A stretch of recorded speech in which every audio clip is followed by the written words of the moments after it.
Երեք պաշտպան պարոն Ֆերոյանը հայտարարեց, որ վերաքննիչից Սամվել Կարապետյանի ներկայացված բողոքը հետ են վերցնում, հաշվի առնելով այն հանգամանքը, ըստ էության, որ մենք օբյեկտիվ դատավորի հետ գործ չունենք եւ այս մակագրման գործընթացը արդեն ինքնին կասկածների տեղիք է տալիս։ Ես ուզում եմ իմանամ, արդեն վերցրել են գործը, հետ են վերցրել, ինչ process է այս մասով տեղի ունենում։ Կարևոր հարցադրում եք ներկայացնում, եկեք հակիրճ փորձեմ ներկայացնել, իսկապես 3 Արմեն Ֆերոյանի կողմից համապատասխան դիմումը ներկայացվել էր, որի կարծում եմ հիմնավորումների եւ պատճառաբանումների տեսանկյունից մասնագիտական հանրույթը առնվազն որևէ հարցադրում չբարձրաձայնեց, որտեղ մենք խոսում ենք ի վերջո տասնյակ տարիներ ամենից ցածր վարկանիշ ունեցող դատավորի մասին, մշտապես, այսպես ասած, պաշտպանների օբյեկտիվ քննադատությանը արժանացած դատավորի մասին եւ որից ես դեռ չեմ հանդիպել մի իրավիճակ, որ հաստաբանական համայնքը իրապես ակնկալիք ունենա արդար դատաքննության։ Ինչպես ստացվեց, որ այդքան դատավորներից վերաքննիչ քրեական դատարանի հենց նշված անձին պետք է մակագրվեր համապատասխան վերաքննիչ բողոքը, կարծում եմ հետևությունները կարող եմ թողնել ձեզ, արդյոք դա պատահականություն էր, թե ոչ, եւ պատկերացրեք խոսքը իդեպ գնում է էլեկտրոնային մակագրման համակարգի միջոցով պատահականության սկզբունքով մակագրման մասին, բայց հենց այդ պատահականության սկզբունքը էլեկտրոնային մակագրման համակարգը հանգեցնում է նրան, որ գործը փոխանցվում է, բողոքը փոխանցվում է հենց դատավոր Արմեն Դանիելյանին։ Այս իրավիճակում կարծում եմ ողջամիտ էր այն վարքագիծը, որը դրսևորվեց փաստաբան Ֆերոյանի կողմից եւ առնվազն այս փուլում ես իհարկե դեռևս այդ տվյալը չունեմ, բայց դատարանը ունի մեկ գործողություն, որը պետք է կատարի, այն է կարճի համապատասխան վարույթը։ Իդեպ նշվածը պետք է կատարի անհապաղ։ Դեռ դուք տեղյակ չեք, արդյոք վերաքննիչը կարճել է, թե ոչ։ Այո, չնայած նրան, որ 3 նույնիսկ կարելի ասել աշխատանքային օրվա սկզբին արդեն իսկ համապատասխան դիմումը մուտքագրվել էր։ Իսկ կա նման ընթացակարգ, որ անգամ եթե անձը դիմում է, որ բողոքը հետ է վերցնում, սակայն դատարանը հիմք չի ընդունում, նման ընթացակարգ կա, պարոն Վարդևանյան։ Չի կարող նման ընթացակարգ տեղի ունենալ, քանի որ իհարկե ես հասկանում եմ նաև հնարավոր է ձեր հարցադրումը բխում է նրանից, թե որ դատավորին է մակագրվել մեր բողոքը եւ այդ իմաստով իրավունքի գերակայությունից շեղումները ողջամտություն են, բայց նույնիսկ այս դեպքում ես նման իրավիճակ չեմ կարող կանխատեսել, քանի որ դա իրենից կենթադրի ուղիղ իմաստով հանցանք։ Ուղիղ իմաստով։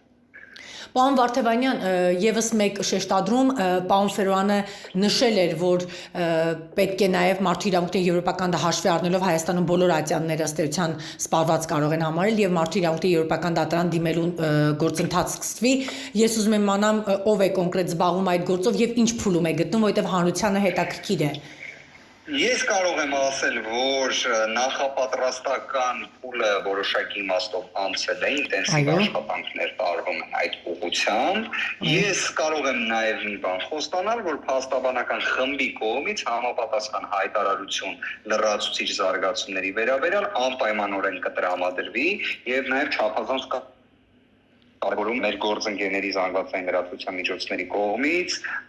այսպես ասած, իրադարձությունների մաքսիմալ լուսաբանումը, նշվածը եւս իդեպ կարող եմ ասել նաեւ իրավունքի տեսությունից հանդիսանում է իրավունքների պաշտպանության օժանդակ կարևոր գործիքակազմերից մեկը։ Հետևաբար խոստանում եմ, որ անպայմանորեն նշվածի վերաբերյալ լրատվիչ տվյալներ կտրամադրվեն։ Եվ վերջին աղմկահարույց ըստ էության իրավիճակը կարծես թե Արմավիր քրեակատարողական հիմնարկում էր պարոն Կարապետյանը 5 օր շարունակ գտնվում էր այնտեղ, այսօր ներառյալ 5 օրներ նրանում, բայց ինչ-ինչ հանգամանքներում նրան տեղափոխում են Երևան կենտրոն քրեակատարողական հիմնարկ, ԱԱԾ մեկուսարան, ինչով էր սա պայմանավորված, մինչ այդ կարծես թե ամեն ինչ փորձում էին անեին, որ հնարավորինս նստեմացնելու ճանապարհով, որ նրան պահեին Արմավիր քրեակատարողական հիմնարկում, բայց հիմա տեղափոխում են Երևան կենտրոն, ինչ որ հանգամանքի հետ պայմանավորված է, դուք ինչ տեղեկություններ ունեք։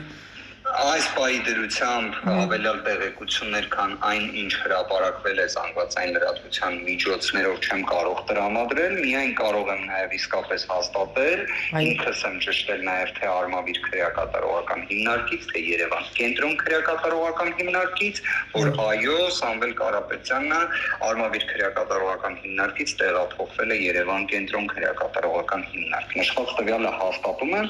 միաժամանակ լրացուցիչ տվյալներ ունենալու դեպքում այն եւս հասանելի կդարձնեմ, ինքս իսկապես կարճ ժամանակ հետո կարծում եմ կանդրադառնամ դրան։ Շատ բարի, պարոն Վարդևանյան, իսկ վերաքննիչի լրությունը գործը կարճման մասով կասկածի տեղիք չի տալի, եթե բողոքը կա, միջնորդությունը աշխատանքային ժամին ներկայացվել է, ինչն է խանգարում։ Որն ի դեպ անհապաղ լուծման ենթակա հարց է, այսինքն այստեղ նույնիսկ դատավորի հայեցողության հարց չկա։ Ի վերջո բողոքը ներկայացվում է եւ բողոքի հեղինակն էլ որոշում է դրա ճակատագիրը, այսպես ասած։ Կարող եմ մի բան ասել Արմեն Դանիելյանի դեպքում, իհարկե ամեն ինչ սպասելի է բացի արդար դատաքննությունից եւ իրավունքի գերակայությունից, բայց կրկին եմ ասում, որևէ այլ վարքագիծը, քան անհապաղ կարճումն է, իրենից ենթադրում է քրեորեն հետապնդելի արարք։ Իհարկե դուք կարող եք նաև արձագանքել այն իմաստով, որ ենթադրենք կոչ չանելու դեպքում իշխանության յուրացման կոչեր կատարելու համար քրեական հետապնդումը արդյոք ինքնին եւս իրավական հետևանք չպետք է ենթադրի, ես իհարկե կպատասխանեի այո։ Հետևաբար տեսնենք իրադարձությունների զարգացումները, բայց հակված եմ կարծելու, որ այսօր պետք է որ համապատասխան որոշումը հասանելի դարձվի։